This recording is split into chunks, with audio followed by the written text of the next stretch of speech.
जी, programme breaking barriers. मैं हूँ आपकी होस्ट आलिया और हमें हमारे प्रोग्राम में जॉइन कर रहे हैं प्रोफेसर डॉक्टर इश्तियाक अहमद साहब। डॉक्टर साहब, thank you so much for joining my show. बहुत-बहुत शुक्रिया इनवाइट करने का Alia ji. Sir, thank you. As always आप हमेशा जो है मेरे प्रोग्राम में आते हैं। डॉक्टर साहब, आपसे 2 टॉपिक्स हैं जिसके ऊपर मैं बात करना चाहूँगी। एक-एक सवाल करूँगी, मैं जानती हूँ बहुत बिज़ी रहते हैं आप थके हुए भी हैं। इसलिए मैं चाहूँगी कि आप इन 2 टॉपिक्स पे ज़रूर मुझसे बात करें क्योंकि बड़े अहम टॉपिक्स हैं। सर, एक पहला टॉपिक तो ये है कि इंडिया और पाकिस्तान के बीच एक नई डेवलपमेंट जो है वो ये हुई कि इंडिया की तरफ से जो उनके डिफेंस मिनिस्टर राजनाथ सिंह हैं, उन्होंने ये कहा कि हम कोई भी ऐसी दहशतगर्दी अगर हमारे मुल्क में होती है और दहशतगर्दी करके कोई कार्रवाई करके भागता है और पाकिस्तान जाता है, हम पाकिस्तान के अंदर घुस के वहाँ पर मारेंगे। पहले भी घुस के मारा है और अब हम घुस के मारेंगे, नहीं छोड़ेंगे।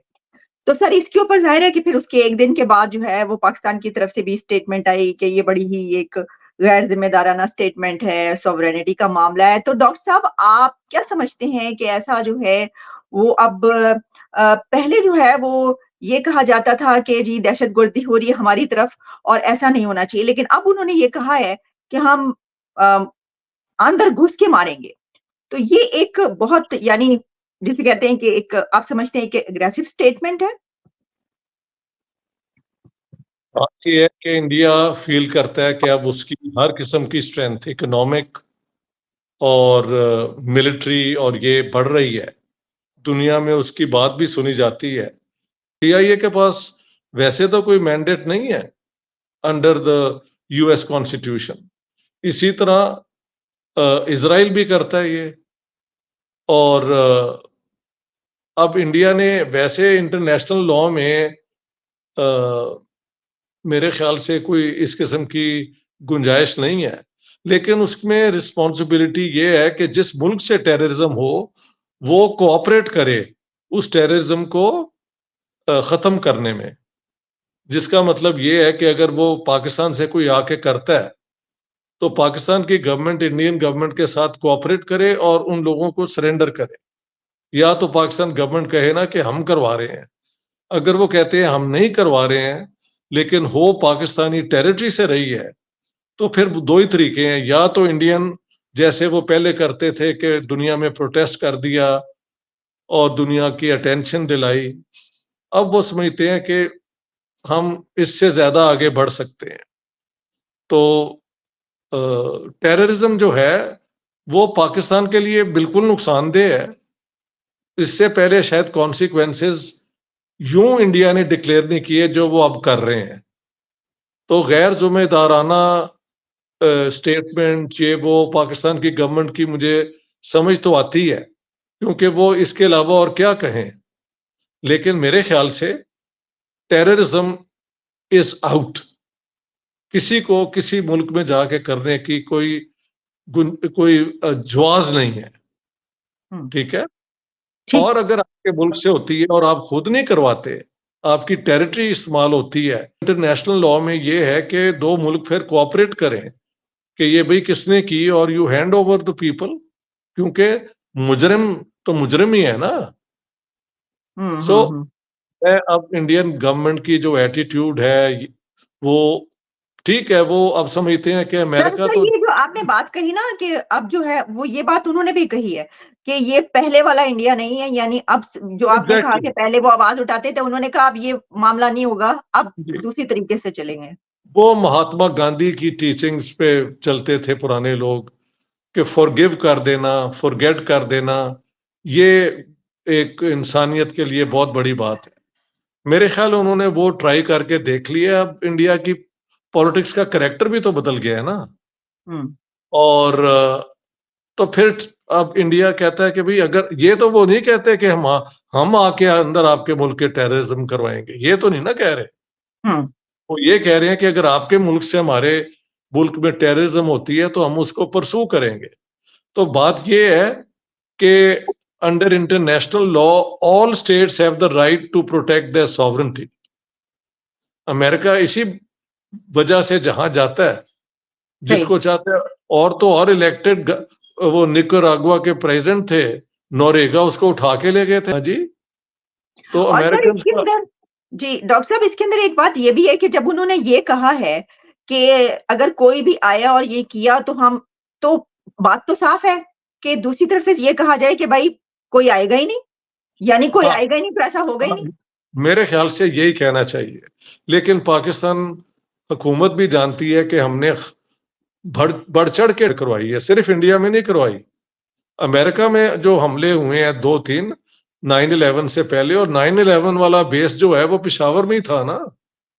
तो ये सारा बदमाशी यहाँ पे होती रही है, और इन्होंने कश्मीर के अंदर, इंडियन कश्मीर के अंदर बेतहाशा इसके सब। मुझे याद है जुम्मे के वो जो होती थी नमाज, उसके बाद वो पड़े होते थे वो गल्ला कहते हैं, एक हाँ, लश्कर हाँ, तैयबा का, एक जैश ए मोहम्मद का, एक हरकतुल मुजाहिदीन। वो बदमाशी का दौर जो था, उसका कोई भी फायदा पाकिस्तान को नहीं हुआ। दुनिया में बदनामी हो गई हमारी। लेकिन इंडिया तब भी वो पुरानी डगर पे चल रहा था कि हाँ, हम डिप्लोमैटिकली कन्फ्रंट करेंगे, हम दुनिया में बताएँगे, ये देखें क्या करते हैं। मेरे ख्याल से अब वो समझते हैं कि they are a regional power who would see to it कि अगर कोई टेररिज्म करता है, तो वो बच के ना जाए। ठीक। वेदर दिस इज़ गुड और बैड आई डोंट नो, लेकिन ये चेंज ऑफ एटीट्यूड तो इंडिया का है। आई एम नॉट सरप्राइज्ड, क्योंकि ओके। तंग आमद व जंग आमद, समझ गए आप? हुँ, हुँ, हुँ। तो कोई भी मुल्क जो है वो अपनी सॉवरेनिटी को वायलेट नहीं होने देता, अगर उसके बस में हो। वो ठीक। दौर इंडिया का गुज़र गया है। अब इंडिया एक पावर है जो पाकिस्तान भी जानता है कि है। तो देखने में ये एक अग्रेसिव स्टेटमेंट है इंडिया की तरफ से। लेकिन जिस कॉन्टेक्स्ट में बात हो रही है वो तो ये है कि हमने बहुत बहुत करवाई। तब तक तो इंडिया चुप रहा जब उनके पास शायद ये दुनिया में वो क्लाउड नहीं था, उनके पास इतनी मिलिट्री पावर नहीं थी, ये नहीं थी, वो नहीं थी। Now they feel if you do we will come after you. So that's अच्छा द डॉक्टर रियल साहब वर्ल्ड। हाँ जी, हाँ जी। जी, प्राइम मिनिस्टर शहबाज शरीफ जो है सऊदी अरेबिया गए हैं, 3 दिन के दौरे पर हैं। तो वैसे तो हुँ, उम्रा किया उन्होंने, उम्रे पे गए हैं और जो रमज़ान के महीने में आपको पता है सारे रूलर्स जो हैं पाकिस्तान के वो जाते हैं इस तरीके से। तो बात ये है कि वो कोई पैसे-वैसे का भी मामला होगा क्योंकि ये तो हो नहीं सकता जो हालात वाक़या वो खुद कहते हैं जहाँ जाता हूँ उन्हें पता चल जाता है कि मैं माँगने आया हूँ। तो एक तो ये कि आपको लगता है कि पैसा-वैसा वहाँ से मिलेगा और क्या अगर वो कंप्लेन करेंगे मोहम्मद बिन सलमान एमबीएस को इंडिया की कि जी ये हमारे साथ हमारा साथ दें इंडिया के खिलाफ तो एमबीएस कुछ बोलेंगे या कोई भी कुछ बोलेगा इसके नहीं, ऊपर? दुनिया में कोई भी नहीं बोलेगा। इंडिया ने जो कहा है वो ये है ना कि आप अगर हमारे मुल्क में आके टेररिज्म करवाएँगे, तो हम उन टेररिस्टों के पीछे आएँगे। तो ये हाँ, सऊदी अरेबिया के अंदर कोई आके टेररिज्म करेगा तो सऊदीज़ क्या कहेंगे? वेलकम, हाँ, दे आर हाँ, नॉट गोइंग टू। हाँ जी, हुँ, मुल्क के बस में हो, जो कमज़ोर मुल्क हैं उनके साथ तो हर चीज़ हो जाती है ना। हुँ, वो कितने कमज़ोर होते हैं, आप उनके साथ जो भी कर लें। मोहल्ले के अंदर जो एक पहलवान गुंडा होता है, वो आम बेचारे शरीफ लोगों को तंग नहीं करता। लेकिन जब उस पहलवान के सामने एक और खड़ा हो जाता है, तो वो फिर डंडा कर देता है। अब वो इंडिया उस मूड में है। This is not a mood I am celebrating, I am saying this is actually a very sad situation. लेकिन तंग आमद व जंग आमद। अब वो कहते हैं, "भई तुम अगर करवाओगे", ये कंडीशन है ना, अगर कोई आके इंडिया में टेररिज्म करेगा पाकिस्तान से, तो हम उसे वहाँ परस्यू करेंगे। So they can always say we are doing it because our national sovereignty is being violated. तो क्या ओके, पाकिस्तान की गवर्नमेंट जो है मर्जी ऐसे बयान देती रहे, हुँ, उससे फर्क क्या पड़ता है? पहले इंडिया नहीं था करता, अब वो कहते हैं हम करेंगे। हाँ, इज़राइल ठीक, ने तो जाके ईरानी जर्नलिस्ट, वो साइंटिस्ट मार दिए, ये मार दिए, फ़लस्तीनियों को मार दिया, और अमेरिका भी ये करता है। और ब्रिटेन ने क्या नहीं किया सारी दुनिया में, जब इनके पास इंपीरियल पावर थी। हर हुँ, जगह पे ठीक, इन्होंने ये हरकतें की हैं, जो फिर बड़ी पावर बन जाती है, वो बर्दाश्त नहीं ना करती कि आप उसके साथ गुंडागर्दी करें। Simple as that. सही। अच्छा डॉक्टर साहब वो तो ख़ैर जो मैंने कहा कि वो साफ-सी बात है वो ये कह रहे हैं कि अगर कोई आया तो ये करेंगे तो वो कह दिया जाए कि कोई जाएगा ही नहीं। तो फिर आप करेंगे नहीं जाहिर, हाँ, हाँ। Exactly, exactly, okay. बल्कि ये कहें अगर कोई पाकिस्तान में आया तो हम उसे परसू करेंगे, हम नहीं चाहते किसी मुल्क की, इस तरह बयान देना चाहिए। और एग्जैक्टली यही कहना चाहिए था। लेकिन वो हमारे सारे लोगों को पता तो है ना कि टेररिज्म दुनिया में हमने ही एक्सपोर्ट की है, और उसका रिजल्ट ये हुआ है कि इंडिया की दुनिया में बात मानी जाती है, हमारी इकोनॉमी का सत्यानाश हो गया है, और हमारी फौज कहती है हमारे पास वो लड़ने के लिए जो बेसिक तेल शेल है वो भी इतना नहीं है। तो हमने क्या कमाल दिखाया है ये सारा कुछ करके। अभी भी बकवास करते रहते हैं वो गज़वा-ए हिंद और ये और वो। इस किस्म के जो है ना बेहुदा बयानात को गवर्नमेंट ऑफ पाकिस्तान को बंद करना चाहिए। ठीक। They do no good to Pakistan. ठीक है? ओके, जी। ओके डॉक्टर हाँ जी। साहब आखिरी सवाल मेरा आपसे ये होगा कि इस वक़्त दुनिया में एक तीसरी बड़ी जंग की जो है वो शुरुआत होने जा रही है। मामला यहाँ तक पहुँच गया है कि ईरान और इज़राइल के बीच अब अमेरिका ने भी ये वार्निंग दे दी है कि जो ईरान और इज़राइल के बीच जंग है उसके बहुत ज़्यादा पॉसिबिलिटी बढ़ गई है।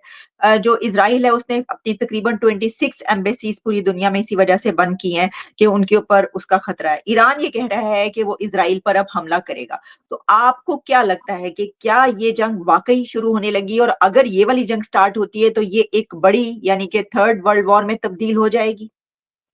No, I don't think so. ये रीजनल वॉर ही रहेगी, क्योंकि ईरान एक रीजनल पावर है। इज़राइल के ऊपर हमला होगा तो ज़ाहिर है उसके जो बैकर्स हैं वो तो उसके पीछे आ ही जाएँगे। यानी ये अमेरिका, और पहले अपना इजिप्ट ने ये करके देख ही लिया है। हाँ जी, उसका सत्यानाश कर दिया इन्होंने। तो ईरान जो है, आई वुड नॉट वांट कि ये एक जंग शुरू हो। ईरान की डिस्ट्रक्शन हो सकती है। हो सकता है इज़राइल को भी वो बहुत नुकसान पहुँचा सकें, जैसे उन्होंने वो बनाई हुई है, क्योंकि इज़राइल ने भी तो हद कर दी है ना अब दुनिया के अंदर। जितने अब फ़लस्तीनी मार दिए हैं, इवन इन यूरोप जो उनके सारे बैकर्स हैं। हुँ। पहले ये यहूदियों के कत्ले-आम में जो 6 मिलियन हुए, उसमें ये सारी हुकूमत वन वे और अनदर इन चुप रही। हाँ जी, हिटलर ने जो अब इज़राइल के सारे जुर्म जो हैं, उनको भी ये चुप रहते हैं। लेकिन अब वहाँ पे भी तब्दीली आ रही है, मैं देखता हूँ। So I hope there is no war, but if there is a war, I don't think it's the beginning of the third world war. Iran को बचाने के लिए कौन आएगा? North Korea? कौन आएगा अपना ये रशिया आएगा? नो, बिकॉज़ रशिया की यूक्रेन जंग में अभी तक अमेरिका नहीं आया, तो why should Russia do it? American and directly तो नहीं आया यूक्रेन में। And what about China? China क्या आएगा ईरान का नहीं, साथ देने? China, why should China? China क्यों आएगा? चाइना का उसमें क्या लेन-देन है भई? चाइना ने ओके। चाइना ने एक ज़माने में दुनिया की कम्युनिज़्म को धचका पहुँचाया बाय सोवियत यूनियन के खिलाफ प्रोपेगेंडा कर करके। वो तो नेशनलिस्ट हैं, वो हुँ, अपना इंटरेस्ट देखेंगे। ये हुँ। दुनिया में एक जो पुराने ये माओइस्ट कम्युनिस्ट हैं, इनको कोई अकल नहीं है कि China has never been an internationalist communist movement. वो हमेशा एक नेशनलिस्ट पावर रहे हैं। हुँ। और ईरान के लिए वो क्यों आएँगे? ईरान कोई कम्युनिस्ट मुल्क है या कुछ है? नहीं, उनके साथ उनकी बैलेंस ऑफ पावर वाली रिलेशनशिप है। सर लेकिन अरब तो आई डोंट, कंट्रीज़ तो आएँगे ना? अरब कंट्रीज़ तो ईरान के साथ आएँगे। क्यों आएँगे? उनकी तो वो क्या कहते हैं, इट कुत्ते दा वैर है, अरबों का और ईरान का। कौन आएगा? लेबनान आएगा? Lebanon is a tiny state. Iraq आएगा? इराक का तो सत्यानाश कर दिया ये अमेरिकन्स ने एक ज़माने में। हाँ, शोर-शूर मचेगा, but that's not a world war. क्योंकि sir what about Saudi Arabia, UAE, क्योंकि अभी जो व्हाई एक why resolution, why would they come to Iran's help? Tell me. क्योंकि ईरान सर उनको उन्होंने अभी सर यूएई ने इसराइल के साथ ताल्लुकात जो है उसके मुतालिक सऊदी अरेबिया ने भी कहा नहीं होंगे, यूएई ने भी कुछ ऐसा कहा है, तो यानी वो इस वजह से कुछ उनका पीछे हट रहे हैं ना इसराइल से, तो क्या वो ईरान का साथ देंगे? नहीं, no, not at all. I don't अच्छा, think that's something to be considered. Absolutely अच्छा, नॉट। हाँ, उनके और ईरान के बहुत डिविजन्स हैं। Okay, so this is all nonsense. कोई थर्ड ओके, वर्ल्ड वॉर नहीं हो रही, ये स्लोगन मॉन्गरिंग है दोनों साइड ओके, से। I can give you my assurance. हाँ, हाँ, ओके, अगर ईरान कोई न्यूक्लियर वेपन बनाए बैठा है और इज़राइल पे इस्तेमाल करता है, तो फिर इज़राइल और ये सारे करके ईरान को तबाह कर देंगे। I hope that doesn't happen, क्योंकि ईरानी लोगों का तो कोई इसमें दोष नहीं ना है। एक मौलवियों की वहाँ पे भी पागलों की हुकूमत है। इतना मसला है। और नेतन्याहू का जितनी ये वेस्ट वाले करें, सारी दुनिया के अमन के लिए अच्छा है। ओके। एक ही तरफ ना इज़राइल, यानी Netanyahu is committing genocide, let me से इट वेरी लाउडली। हाँ जी, तो उसको भी तो रोकना है ना। हाँ, ओके डॉक्टर साहब, आपने बहुत अच्छे तरीके से तीनों टॉपिक्स हमने कवर किए इसमें, और आपने खास तौर पे ये जो जंग की इस वक्त सूरत हाल है उसमें अपने जो आपके पॉइंट ऑफ व्यू है वो उसको एलैबोरेट किया। Thank you so much doctor साहब, आपसे दोबारा भी बात होगी। इंशाल्लाह। Take care, all the best. All the best, thank you.